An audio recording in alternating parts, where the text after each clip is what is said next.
Así que en esta mañana, sin más preámbulo, quiero invitarles a que abran sus Biblias en el Evangelio de San Mateo, capítulo 21. Evangelio de San Mateo, capítulo 21. Ustedes saben que hoy una buena parte de la cristiandad está celebrando el Domingo de Ramos. Y de pronto algunos de nosotros que venimos de una herencia católica recordamos de niños quizás cuando íbamos a las procesiones.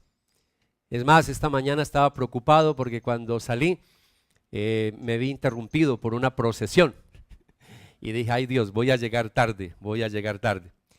Entonces, si bien es cierto que hay algunas supersticiones y de pronto a veces hay idolatría, también es cierto que podemos rescatar de momentos como el de hoy y recordar un evento maravilloso, un evento que marcó la historia en dos, en lo que tiene que ver con el ministerio del Señor Jesucristo en la tierra, y es su entrada triunfal a Jerusalén.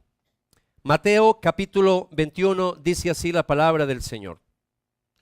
Cuando se acercaban a Jerusalén y llegaron a Betfagé, al monte de los olivos, Jesús envió a 2 discípulos con este encargo: vayan a la aldea que tienen enfrente y ahí mismo encontrarán una burra atada y un burrito con ella. Desátenlos y tráiganmelos. Si alguien les dice algo, díganle que el Señor los necesita, pero que ya los devolverá. Esto sucedió para que se cumpliera lo dicho por el profeta. Digan a la hija de Sión, mira, tu rey viene hacia ti humilde y montado en un burro, en un burrito, cría de una bestia de carga. Los discípulos fueron e hicieron como les había mandado Jesús. Llevaron la burra y el burrito y pusieron encima sus mantos, sobre los cuales se sentó Jesús. Había mucha gente que tendía sus mantos sobre el camino, otros cortaban ramas de los árboles y los esparcían en el camino. Tanto la gente que iba delante de él como la que iba detrás gritaba: Hosana al Hijo de David, bendito el que viene en el nombre del Señor, Hosana en las alturas. Cuando Jesús entró en Jerusalén, toda la ciudad se conmovió. ¿Quién es este?, preguntaban. Este es el profeta Jesús de Nazaret de Galilea, contestaba la gente. Oremos. Padre, en esta mañana, una vez más queremos pedir que bendigas tu preciosa palabra, Señor. Nos encontramos frente a un pasaje con mucha riqueza, donde podemos extractar muchos principios para nuestra vida espiritual. Hoy queremos, Señor, que abras nuestros ojos.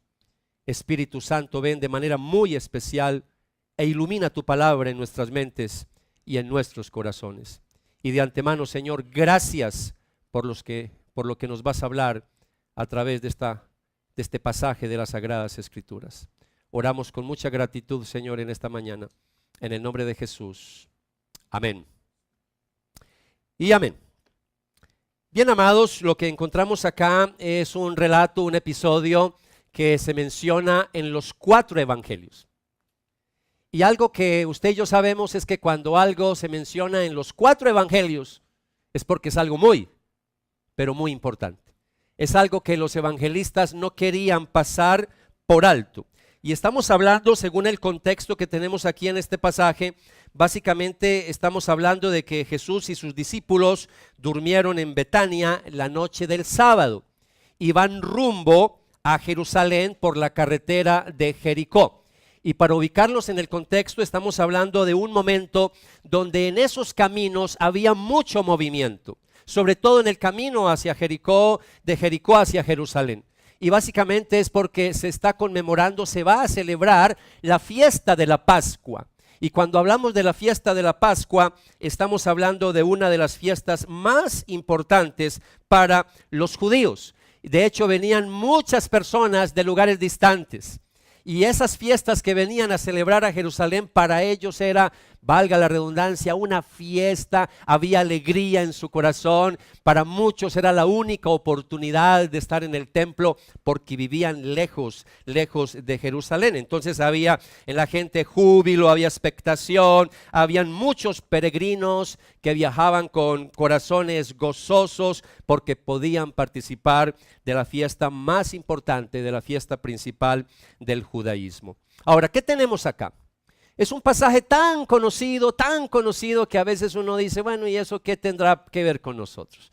Yo espero que en esta mañana el Señor nos hable a través de este pasaje, y lo que quiero mostrarles también en esta introducción es que lo que tenemos en este pasaje es un ambiente bastante interesante, porque lo que tenemos acá es que Jesús durante su ministerio en varias ocasiones quisieron hacerlo rey.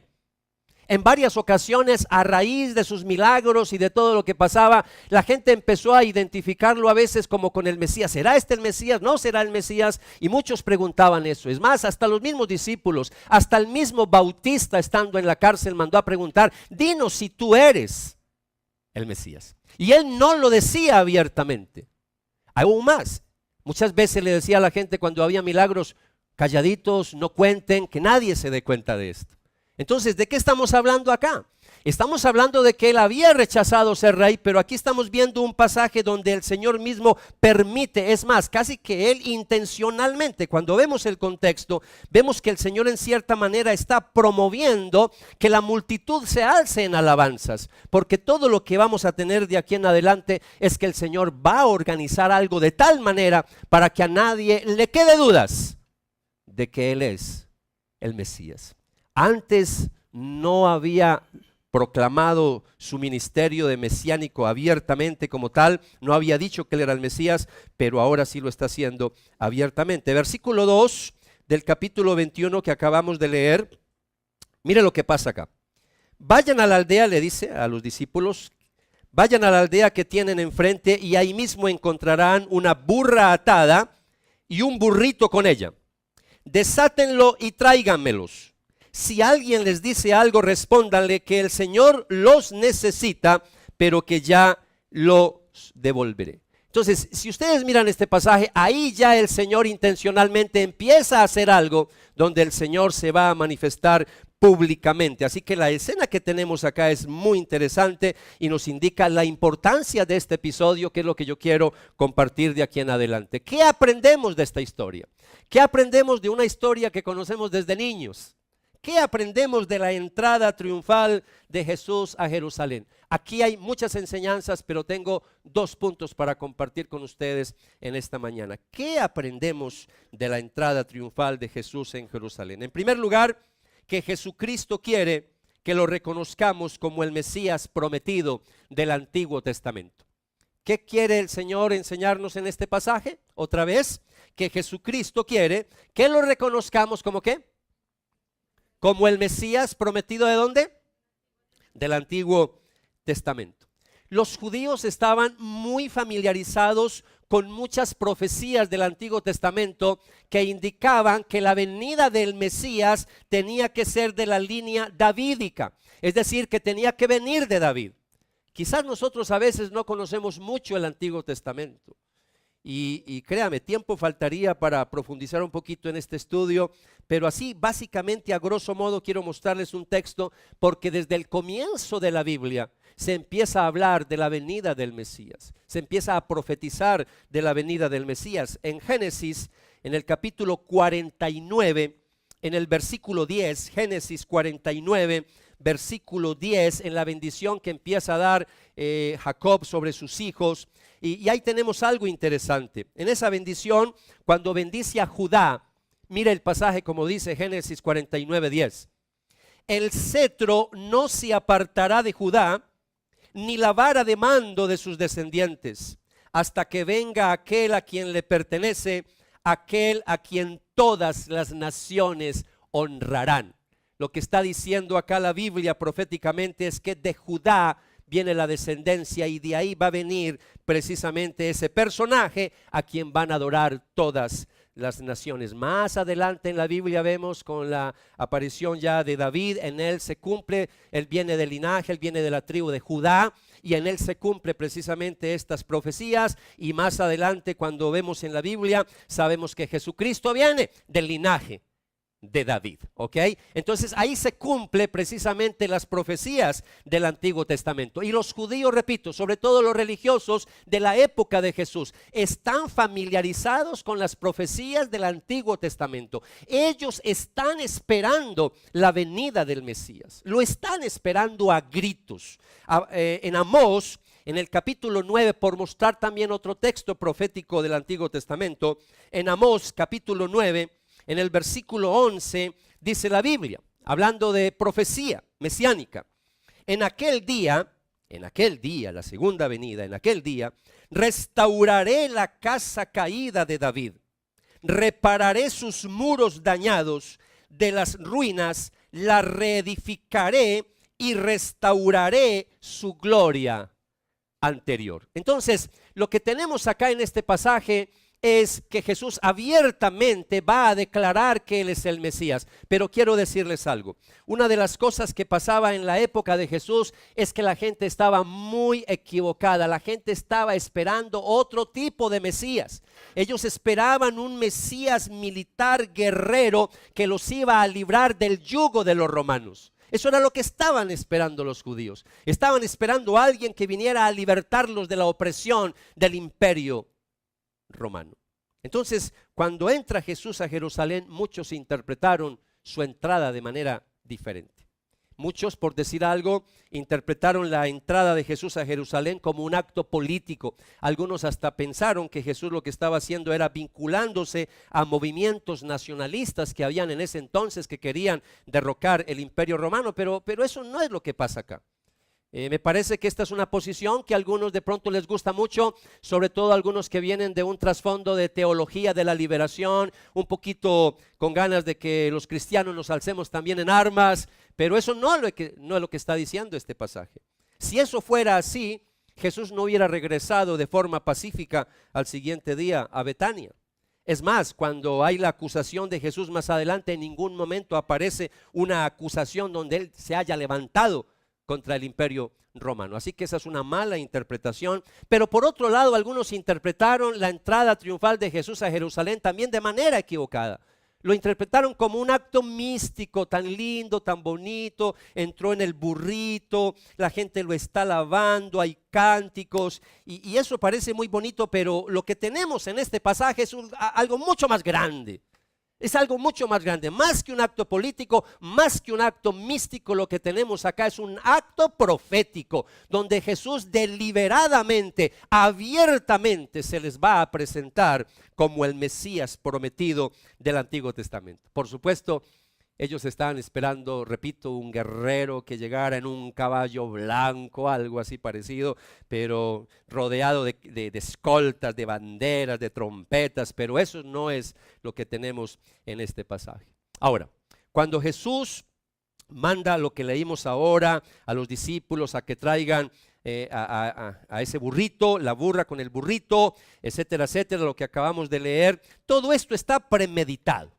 Y esto era para que se cumpliera la profecía en el Antiguo Testamento. Ahora, si bien es cierto que el burro a veces nosotros lo asociamos, el burrito, algo muy tierno, de pronto los que somos de Shakira para atrás, de pronto leímos Platero y yo, Platero y yo, hablando del burrito, y yo sé que eso suena muy tierno, muy hermoso, muy humilde, pero lo que tenemos acá es un contexto diferente.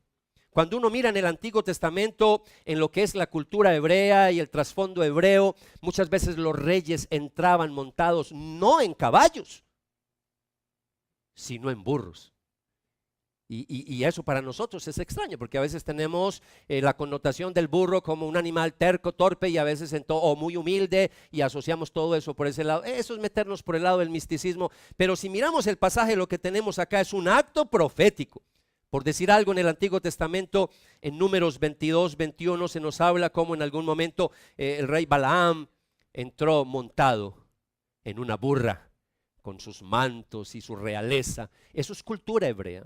Y Jesús entra precisamente a Jerusalén montado en un burrito.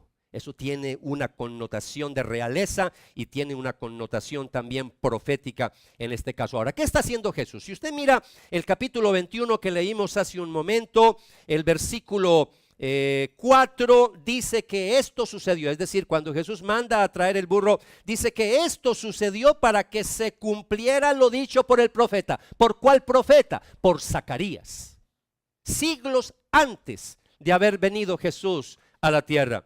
Dice, digan a la hija de Sión, mira, tu rey viene hacia ti humilde y montado en un burro, en un burrito cría de una bestia de carga. Zacarías literalmente dice así la palabra del Señor, Zacarías 9:9. Zacarías 9:9. Alégrate mucho, hija de Sión. Grita de alegría, hija de Jerusalén. Mira, tu rey viene hacia ti, justo, salvador y humilde. Viene montado en un asno, en un pollino, cría de asna. Así que esta profecía de Zacarías coloca toda esta escena en su verdadero lugar. Lo que tenemos acá, repito, se trata evidentemente de un rey. Jesús está diciendo, yo soy el rey prometido del Antiguo Testamento, el rey Mesías, pero yo soy un rey no tanto político, yo soy un rey espiritual. Y eso es lo que les quiere mostrar precisamente a los judíos. Y entonces la cuestión que se plantea es, ¿esta gente entendió realmente lo que estaba haciendo Jesús? Y la respuesta es sí y no.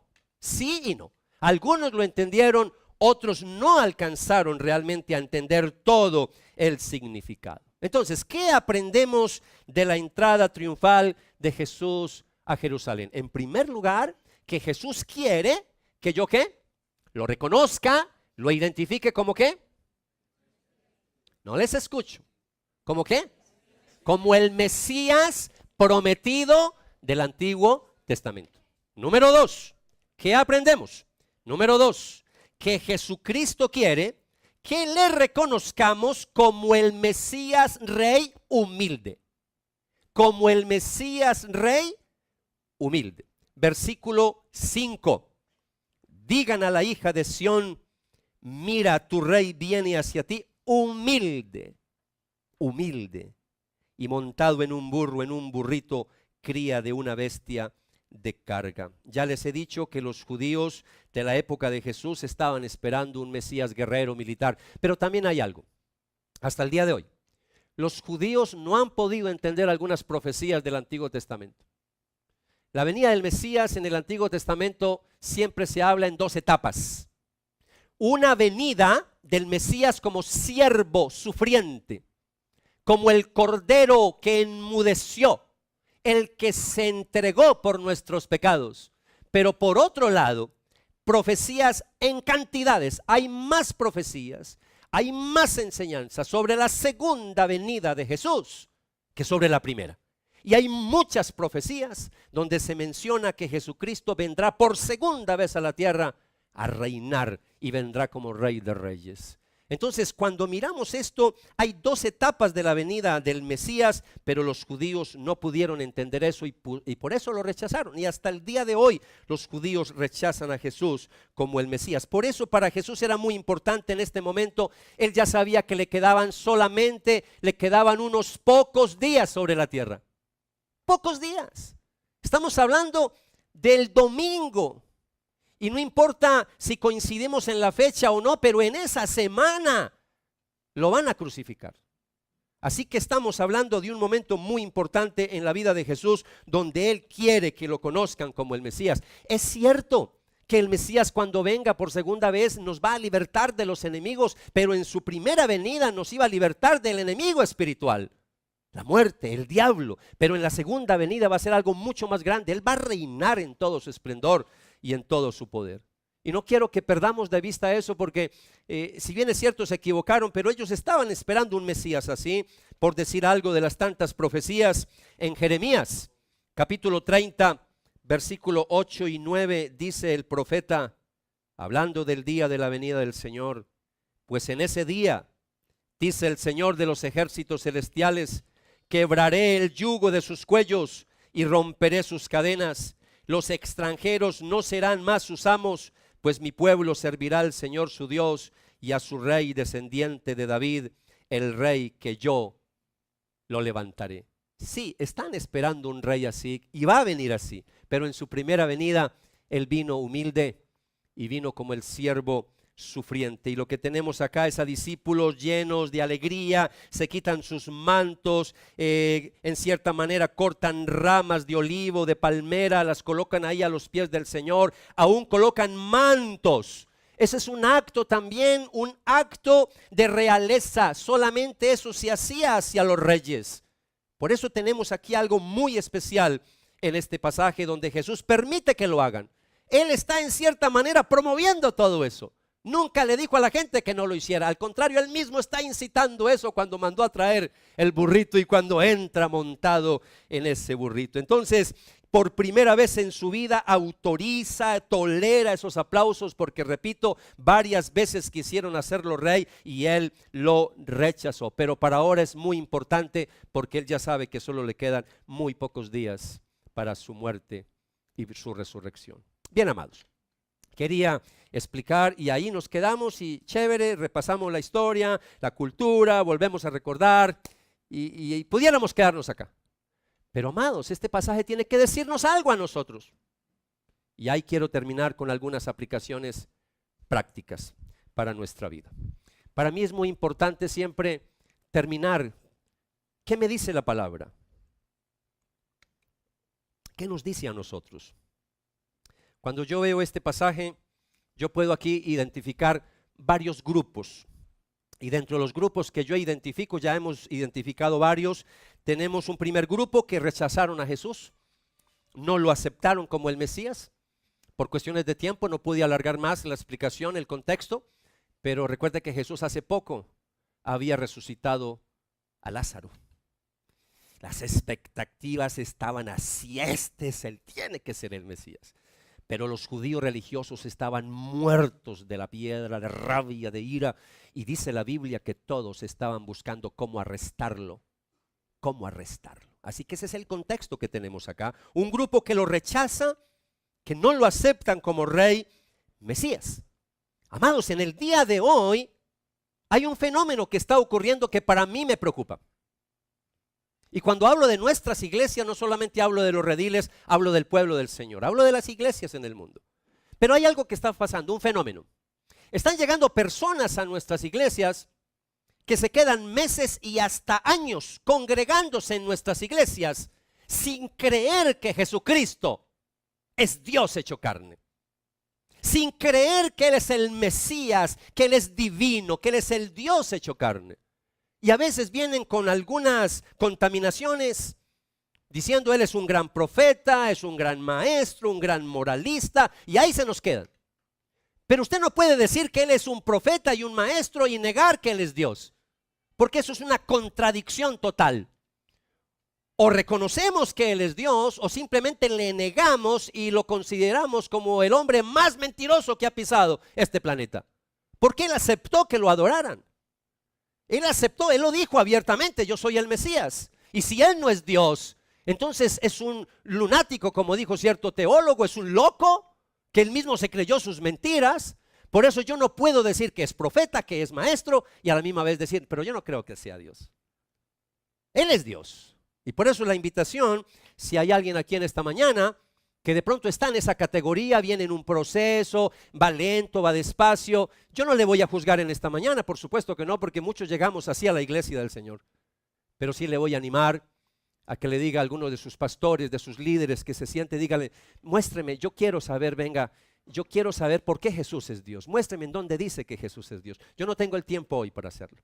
Pero si lo hacemos en un buen ambiente, en un buen ejercicio, créame que lo podemos hacer y usted va a llegar y el Señor le va a abrir sus ojos espirituales para que pueda ver a Jesús en toda su gloria y en todo su esplendor. Hay un segundo grupo que tenemos acá en este pasaje y están los que fueron simples espectadores, curiosos. El pasaje termina diciendo, ¿quién es este? ¿Quién es este? ¿Qué está pasando acá? Algunos venían distantes, de lugares muy lejanos, no habían escuchado nada de milagros del Señor ni de sus enseñanzas, estaban un poco despistados. ¿Qué está pasando acá? ¿Por qué esta algarabía? Y están ahí más bien como espectadores algunos. Algunos de pronto no gritaron ahí Hosana, ¿no? De pronto no estaban en eso, pero sí estaban ahí como simples espectadores. Amados, ¿qué tiene esto que decirnos a nosotros? También con mucha tristeza. Hemos podido ver en el día de hoy mucha gente en nuestras iglesias que pasan los años. Pasan los años. No hablo de meses porque uno llega a la iglesia como un bebé, uno apenas se está acercando, apenas se está conociendo. Pero lo triste es que a veces hay personas que llevan años en la iglesia y proclaman que Jesús es Rey, pero siguen como simples espectadores. No se quieren involucrar, no se quieren comprometer. Ahora, lo interesante y de lo bueno de estar en dos celebraciones es que a mí me habían dicho que las personas más comprometidas estaban en la celebración de las 11:30. Bendito sea el Señor. Yo no veo sino gente comprometida. Yo no veo aquí espectadores. Y cuando hablamos de esto, mis amados, a veces hay creyentes totalmente desentendidos con las profecías de la Biblia. No estudian la Biblia. Y muchos no entendieron lo que estaba pasando ahí por no conocer las Sagradas Escrituras. Usted y yo estamos llamados a conocer la Biblia, estamos llamados a escudriñarla, estamos llamados a conocer las profecías que nos hablan de su segunda venida. Hay que estudiar la Biblia, mis amados, hay que escudriñarla, hay que escarbar. Yo tengo que saber lo que está pasando, las señales que Jesucristo nos dejó. Y hay un tercer grupo, por supuesto, que tenemos acá, y es los que recibieron a Jesús como Mesías y gritaron: Hosana, bendito el que viene en nombre del Señor. Es cierto que algunos que estaban ahí de pronto lo hicieron más porque otros lo hacían, pero muchos sí lo hacían con convicción porque lo recibieron como el Mesías prometido del Antiguo Testamento. La pregunta que tenemos que hacernos en esta mañana: ¿en cuál de los tres grupos estoy yo? ¿Estoy alguien ahí que todavía no he tomado una decisión por Jesús? ¿Todavía no sé realmente quién es Él? ¿O estoy en ese grupo de los curiosos, de los desentendidos? ¿Estoy ahí de pronto entre la multitud? ¿O estoy en el tercer grupo de los que sí creyeron realmente en Jesús? Ahora, yo voy a decirles algo también que yo veo en el pasaje. Muchos de los que gritaron, de los que estaban ahí alabando, exaltando el nombre del Señor, es increíble que a los pocos días estaban en la plaza pública diciendo: crucifícalo, crucifícalo. Por eso el Señor en alguna oportunidad, en cierto auditorio, en cierta multitud, dijo: este pueblo de labios me honra, pero su corazón está lejos, lejos, apartado de mí. Y es muy fácil para nosotros llegar a la Biblia y criticar a todos estos discípulos y decir: ¿cómo es posible que un día están alabando al Señor y al otro día están diciendo crucifícalo, crucifícalo? Pero amados, nosotros a veces no somos tan diferentes.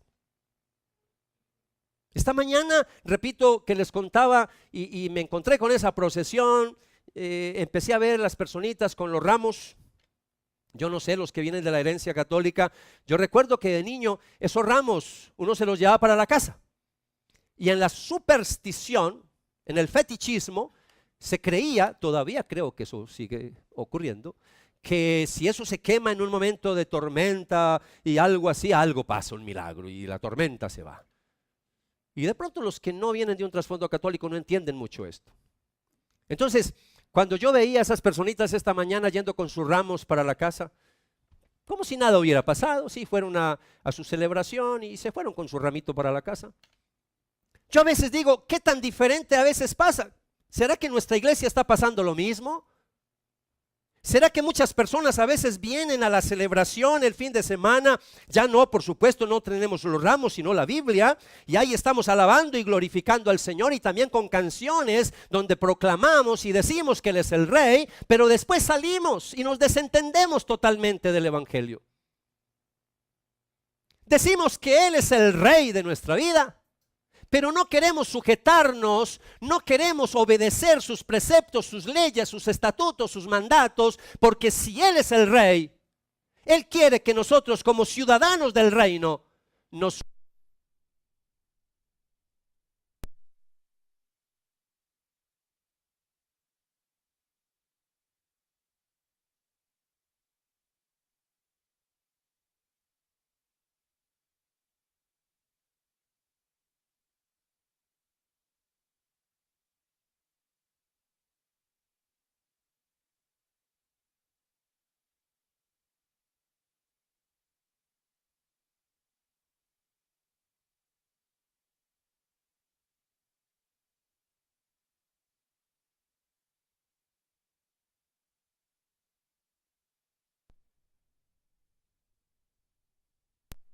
había una sillita, ¿cierto? Y me mostraban ahí, este es usted, este es el Señor, y me iban llevando a decir en los dibujitos que lo que quería era que Jesús quería entronizarse en mi corazón, y que Jesús quería ser el rey de mi vida, el centro de mi vida. ¿Y cuántos de nosotros cuando hicimos esa oración de fe le dijimos al Señor, haz de mí la persona que tú quieres que yo sea? El problema, mis amados, es que en la medida en que vivimos el Evangelio, a veces no hemos entendido que Jesús quiere ser el rey de todas las áreas de mi vida. A veces no queremos sino verlo como Salvador. Él salvó mis pecados, pero no queremos verlo como rey. No queremos verlo como soberano. No queremos verlo como mi amo, a quien tengo que rendirle cuentas de todo lo que yo pienso, de todo lo que yo hablo y de todo lo que yo hago. Por eso tenemos que hacer una evaluación en esta mañana. Por supuesto que yo soy un predicador de gracia. Yo no soy legalista. Me aterran los legalistas. Pero también me aterran los libertinos. Porque el libertinaje es gracia barata. La gracia es costosa. La gracia costó el sacrificio de Jesús, el Hijo de Dios, por nosotros. Y lo único que pide Cristo de nosotros es un corazón rendido a Él en obediencia. Por supuesto que no somos perfectos. Por supuesto que estamos en un camino de santificación. Pero la entrada triunfal de Jesús en nuestra vida debe traer como resultado cambios radicales. Un cambio radical que permita estar dispuesto a buscar y aceptar la dirección del Señor en todos los aspectos de la vida. Que todo lo que yo haga sea pidiendo la dirección del Señor. Un cambio radical que nos permita consagrarnos al servicio del Señor y no estar como simples espectadores en la iglesia. Qué bueno que en estos días, si alguien ha estado de espectador que vino de la mañana y se vino para esta segunda reunión, le diga a algunos de los pastores, ¿qué puedo hacer? Yo para qué soy bueno. Yo quiero servir, yo quiero entregarme, yo quiero comprometerme. Qué bueno que lo haga. Yo sé que muchos lo están haciendo. Yo sé que sí. Un cambio radical cuando Cristo entra en nuestro corazón que nos permita no incurrir en cosas, en acciones que contradigan la voluntad del Señor. Mucha gente a veces no cree en nosotros por nuestro mal testimonio. Y hablo para los que apenas están conociendo, para los que apenas están llegando. Si todavía no has reconocido a Jesús como el Rey de tu vida, acepta la invitación que el Rey humilde, el Rey Mesías humilde te hace en esta mañana. Él te dice estas palabras: vengan a mí todos los que están cansados y llevan cargas pesadas, y yo les daré descanso. Pónganse mi yugo, obediencia.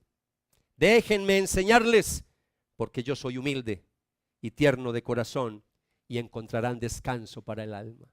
Ese Rey humilde, ese Rey Mesías quiere entrar triunfalmente en tu corazón. Pero para los que ya somos creyentes de vieja data, los que ya hace rato conocemos del Señor, la invitación, mis amados, es que no nos olvidemos que este Jesús que entró triunfalmente a Jerusalén, prometió que después de morir y resucitar, volvería por segunda vez a la tierra a reinar. Y estamos esperando la segunda venida del Señor.